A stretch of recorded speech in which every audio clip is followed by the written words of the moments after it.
Welcome to Madlik. My name is Jeffrey Stern, and at Madlik we light a spark or shed some light on a Jewish text or tradition. Along with Rabbi Adam Mintz, we host Madlik Disruptive Torah on Clubhouse every Thursday and share it as the Madlik podcast on your favorite platform. This week we start the fourth book of the Torah, and it is also my grandson Ari's bar mitzvah. As the Torah quantifies and qualifies its members, there is nothing new with the emphasis on the genetic lineage of the tribes. What is surprising is a strategically placed rabbinic comment that whoever teaches Torah to another, Scripture regards it as though he had given birth to him. So, what is Ari celebrating? His membership in the tribe, or his choice to be reborn as a student of Moshe Rabbeinu and his teachings? In short, is it nature or nurture? Well, welcome, Rabbi, to a new book of the Torah, the book of Numbers of Bar Midbar. How are you this week? I'm very well. And a big mazel tov to the Stern family. I hope you're going to have a great weekend. I'm smiling from ear to ear. It is very, very exciting. So this podcast is dedicated to my grandson, Ari. And as I said, it begins with go to the numbers. It's about listing the members of the club, the members of the tribes. It's all very hereditary. It's based on your DNA. It's based on what tribe you belong to. And that is how we're going to start. It's Numbers 1:18.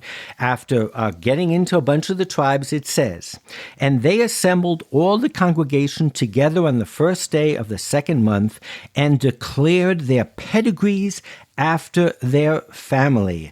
V'yitaldu al mishpachotam." You have the word yeled, which is to be born, and their family. It's all about genes. By the houses of their fathers, according to the number of names from 20 years old and upward by their polls. So in previous years, we've discussed that it's really about who serves in the army and the draft and all that good stuff. But tonight, uncharacteristically, we're not going to be political. We're just going to talk about this emphasis on pedigrees and families. And Rabbi, you were so excited last week when I played some audio of someone talking in Greek and using the word diaspora, that this morning when I heard my grandson read from the Torah and he read the very pasuk that we were going to study, I couldn't resist but to hear it. So let's hear what the words I just said in Hebrew sound read by a new member of the tribe, a new bar mitzvah boy. What a treat. Here we go. What a treat.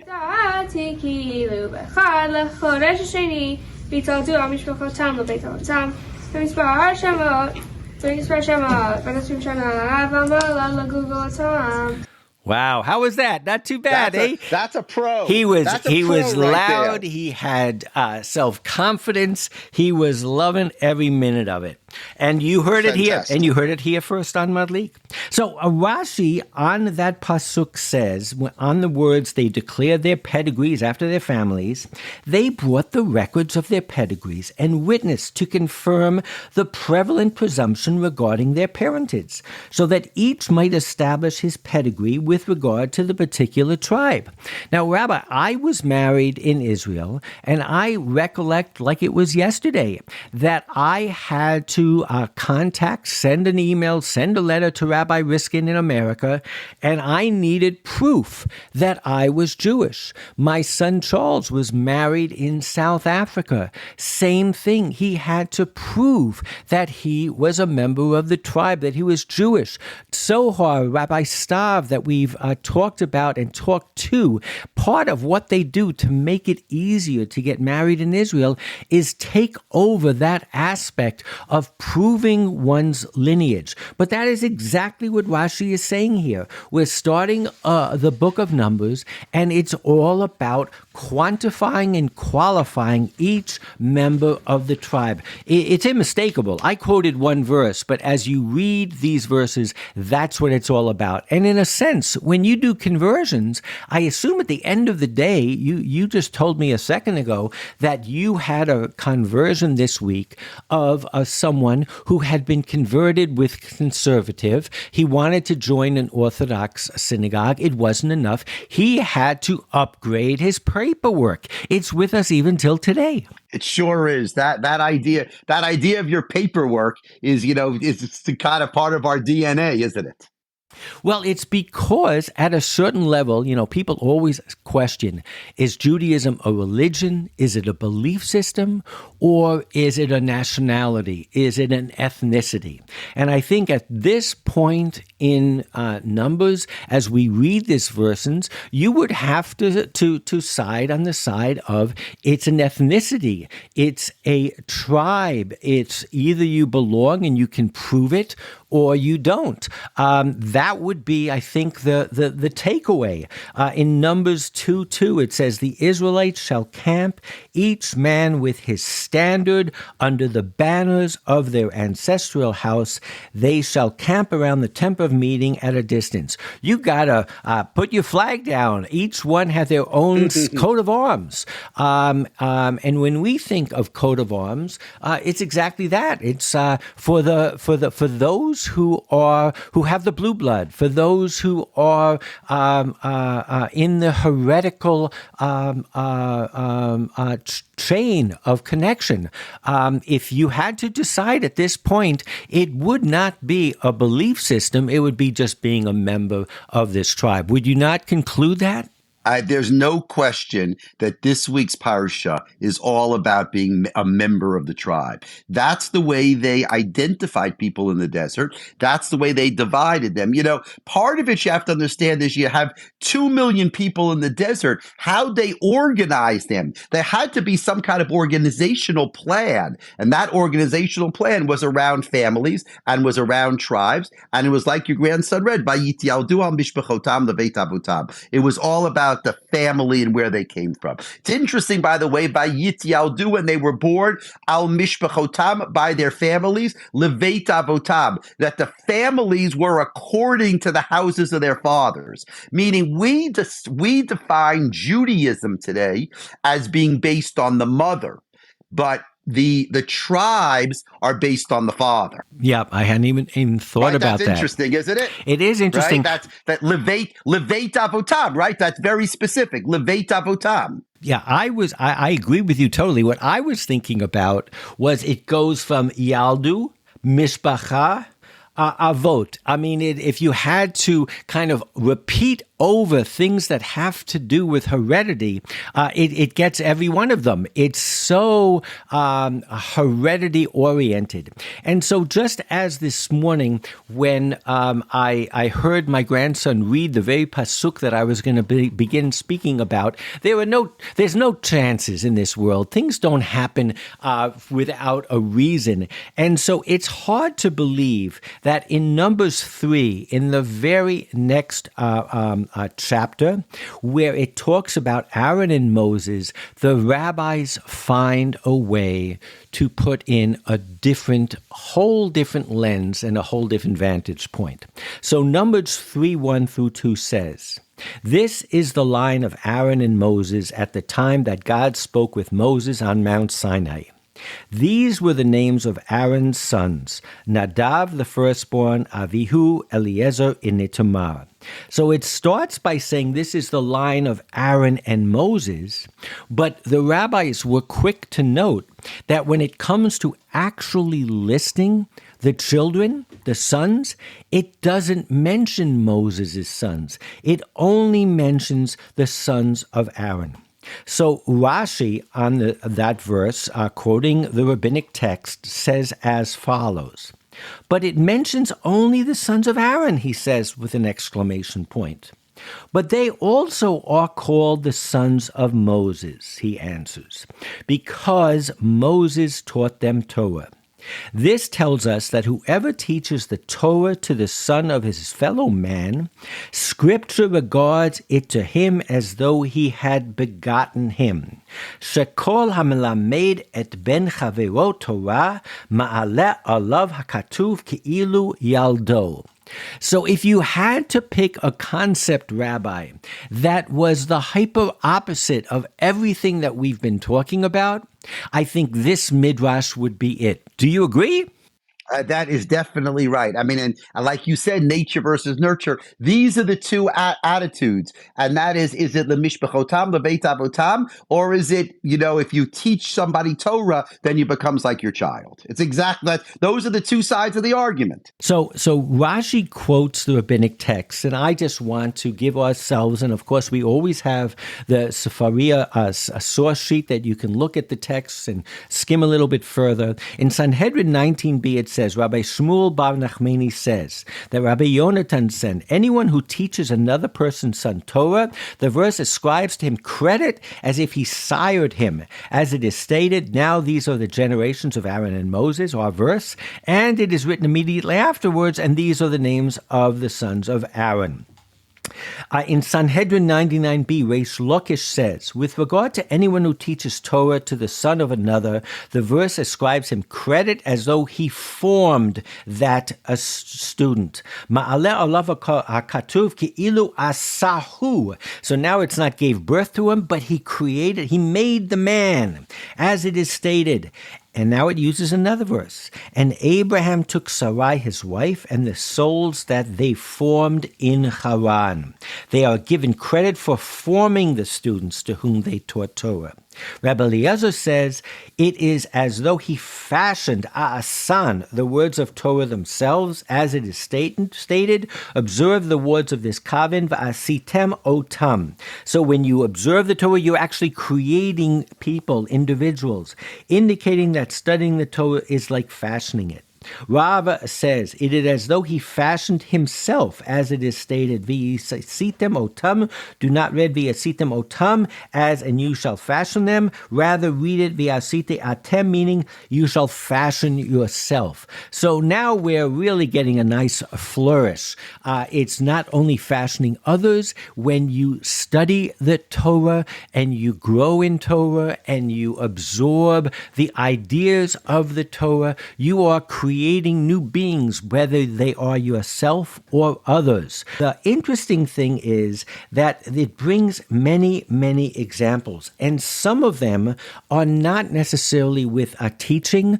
It talks about Ruth, and it talks about, there's the Gemara says, Hanina called Yochanan and his wife Eliezer and a redemption. Shmuel in my studies, Rabbi Hanina said, proof for the aforementioned. The idea is that he called a woman their redemption because this woman had such an impact on him. But didn't Ruth give birth to him? Rather, Ruth gave birth and Naomi raised him. Therefore, he was called by her name. A son is born to Naomi. So all of these examples talk about the impact that someone can have on another being and thereby recreate them, thereby, in a sense, give birth to them, have them reborn. It's a totally different, I think, lens and thought process than what we stated. And I don't think it's by coincidence that the rabbis at least find a verse here to be able to hang it on, because it's good to look at both sides of this amazing coin. I think that's right. I mean, I think you have to evaluate why was it important at the beginning that it was lemishpachotam leveit avutam. Did it have something to do with the Jewish people, or was it just kind of an organizational kind of thing? Right? I mean, is it fundamental, or it's just organizational? So I would argue that the different tribes, as we study them in Bereshit and earlier texts, last week we talked a little bit about Shimon and Levi, how they were very militaristic. I think the tribes had different personalities. And whether that's what I wanted to get to. I think that's a very important point. And I think that if you were a higher biblical critic, and if you looked at things differently, you might even say that the 12 12 tribes was a little bit like the myth of the nation, explaining how these disparate people all joined together in a confederation. But even if you believe that they were truly the 12 or 13 children of Jacob, the truth is that they had to be brought together. And even if you look at it from the perspective of the tribal perspective and the DNA and the heredity, these tribes were distinct enough. I mean, after all, there's a holiday right after Tisha B'Av where we dance, and it's almost like the girls go out and dance because it is the day that the rabbis gave permission for intermarriage between the tribes. So we really have to understand that the tribes were disparate, were separate, and they were brought together. And ultimately, what were they brought together by?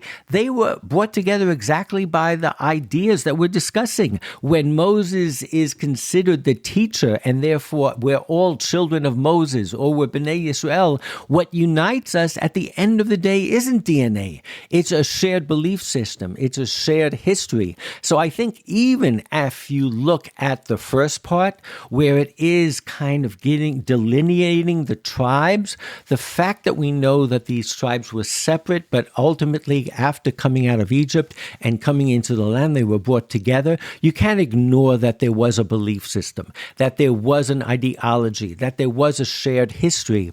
But I think, and so I'd like to say these are two separate tracks, but the truth is you can't separate them because even though they were different tribes and they, in many cases, tried to retain those distinctions in order to make sure that each tribe got its own particular share of the land, at the end of the day, we know where it went. And where it went is in two directions. Number one, we became one people. And number two, we did have a civil war where we lost tribes and we were a divided kingdom. Right. But I think that is what we're talking about this evening. This mix between, as I said, between nature and nurture, between who we are as people that was created as we are, as kind of we won the Jewish lottery. We were born into this wonderful, amazing people. Or what do we make of ourselves? Getting back to what it said a second ago about not only if you teach, do you affect others, but you create yourself. I think that's the emphasis of what we're talking about this evening. I think that's really good. Now, you talk about the Civil War.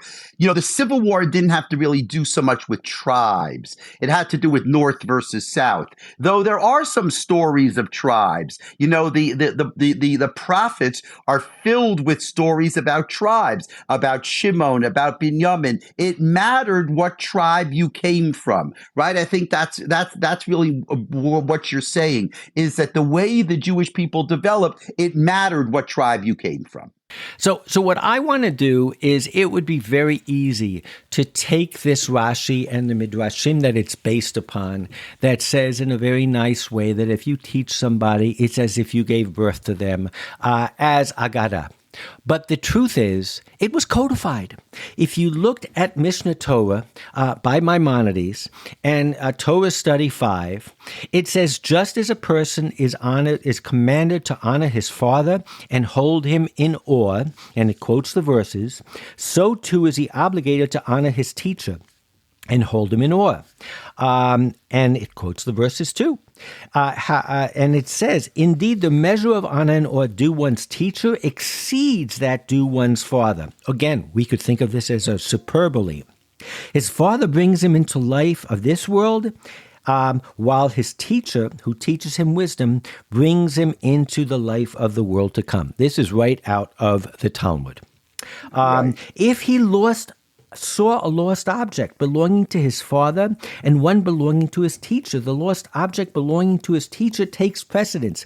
So now it gets down into the weeds, into the nitty-gritty, and literally says there are laws when it comes. Rabbi, you're going to be talking, and I should make this public announcement now. If you are going to be in New York for Shavuot, you can go listen to Rabbi Adam Mintz talk about the laws of Pidyon Shavuyim, of redeeming a hostage. In this Maimonides here, it talks about what happens, God forbid, if both your father and your teacher are hostages. You've got to redeem your teacher first. So these are really, this is not simply a Gadata. This is very real for the rabbis. And of course, Rabbi, you'll say to me, yes, the rabbis were building up their new movement, if you will. They were trying to get credibility. They were trying to replace the temple with rabbinic Judaism and learning. But whatever the reason was, this was codified. This is, there are laws here that you have to tear your garment when your teacher dies, possibly even sit shiva. So they took this extremely seriously. And where I'm framing it is, when you take it seriously, and we just read those verses, your parents or your father gave you life in this world, whereas the teacher gave you life in the world to come, or I would argue, gave you a transcendent life, a life that transcended the bed and butter, the mortar of life. It gave you something to live for. They were very serious about it, and I just find it absolutely fascinating. It's fascinating. I just want to go back to something you said a minute ago. It's the oral Torah versus the written Torah. Your teacher is the oral Torah. Your father is the written Torah. Kabed et avicha v'et imecha. That's the fifth commandment, and it's really one versus the other, right? They bring you to they each bring you to a different place. It's interesting. You mentioned that I'll be talking at the JCC. When I finish talking, following me, Sharon Mintz is going to talk about Codex Sassoon, which is also kind of this is, kind of the tradition of the written Torah. Nothing is static in life, right? Even things like the written Torah evolve over time, and you have to see, how they were passed on from generation to generation. So, my point I really want to make is your father not also your teacher? Doesn't your father teach you? So actually, as you know, the Mishnah Torah actually gets into that. What happens if your father is both your biological father, but also your teacher? So that's, you see, they talk about it because it has to be that way. That has to be the issue, doesn't it? Or at least one of them. At least it has to be one of the issues. So Shai Held came out with a book recently, Judaism is Love. And it's a long book. I'll be honest, I haven't finished it yet. I think it's almost more like a sefer. You could almost learn a page every day like a Musa book. It's really deep and really fascinating. But in all of his interviews, he always starts with the tease. And it was the tease that I was hoping to find more of in the book. And the tease is he's teaching a class at Yeshiva University. And he says something to the effect that Judaism is about love. And one of the students say, am I in the right class, or is this Christianity 1A? Right. And his argument is that in a sense, and for multiple reasons, Christianity hijacked that aspect of Judaism that we would call love, we would call grace, so forth and so on. And I thought, projecting, that the book was going to be more about that, when in fact what it becomes then is a really deep dive into all of the midrashim and the psukim about love and what the implications are. And it's a wonderful book, don't get me wrong. But I think if he's going to write a sequel, he might say Judaism is about faith. And what do I mean by that? We always think in terms of Christianity is a faith base. You believe in their Messiah, you believe in their God, and you're redeemed. And Judaism is about observing the laws, or Judaism is about an ethnicity. And what we are discussing here is, in fact, that there is a very strong aspect. I wouldn't say it's faith-based, but I would say that you truly are born again when you find yourself a teacher and when you find an ideology. And if you were to take these midrashim and these Talmuds to their extreme, what would you call your rabbi? You would call him dad. You would call him Abba. You would call him father. You might call him padre if you were Spanish. And I am going to argue here tonight that, in fact, the Christianity hijacked this as well. When I say hijacked, I'm trying. It sounds kind of extreme. What I would almost argue is we got divorced and we gave them love and we gave them this sense of that you can commit to a way of life and to following it and to a discipline, and that can remake you. And we gave that to them because they emphasized it so much, and we fell back upon some other aspects of our religion. But it is kind of fascinating, and I quote a few verses from the New Testament that literally sound very much like, your parents might have given you life, but I am giving you the world to come. It sounds almost exactly like the Midrashim that we are studying. And the takeaway was that in Catholicism, for sure, you call the priest father.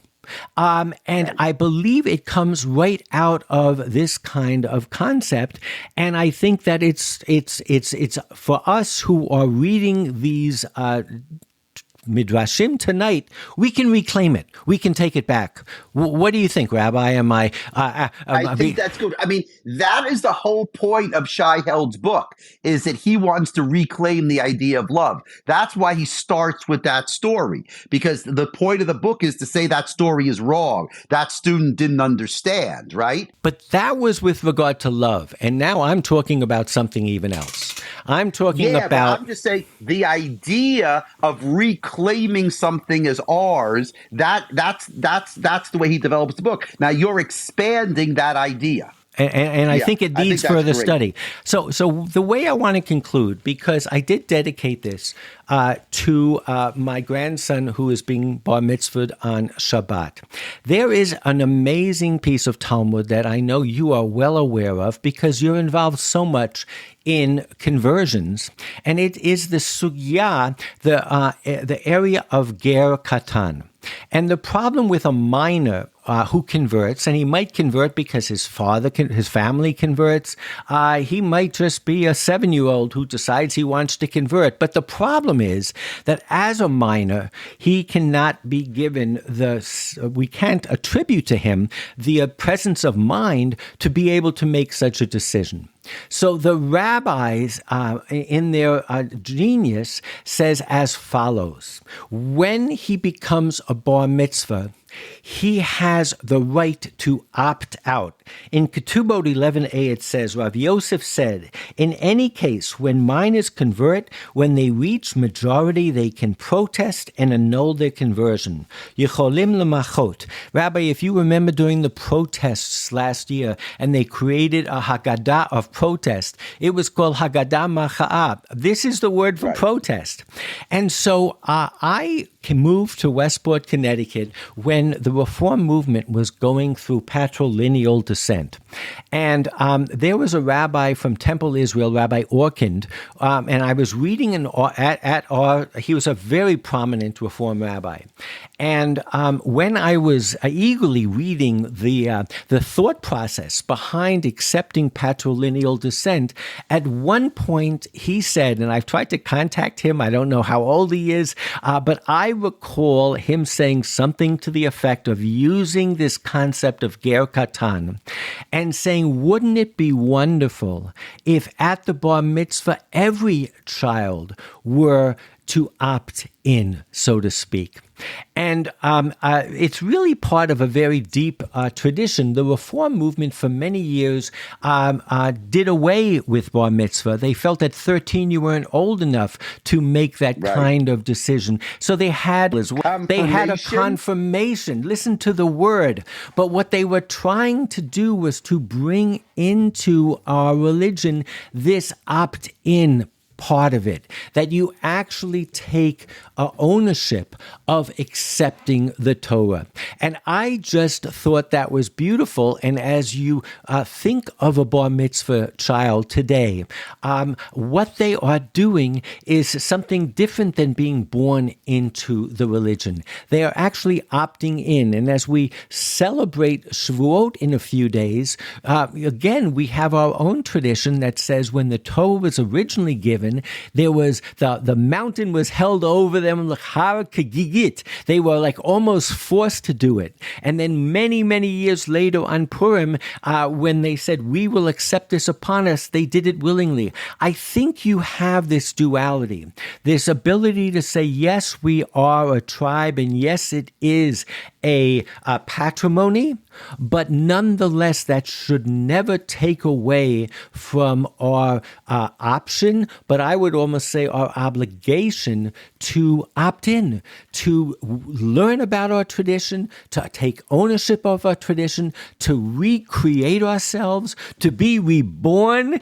And I think that's a little bit about what the rabbis are saying here when they talk about that Moses is children of all of us who study his laws.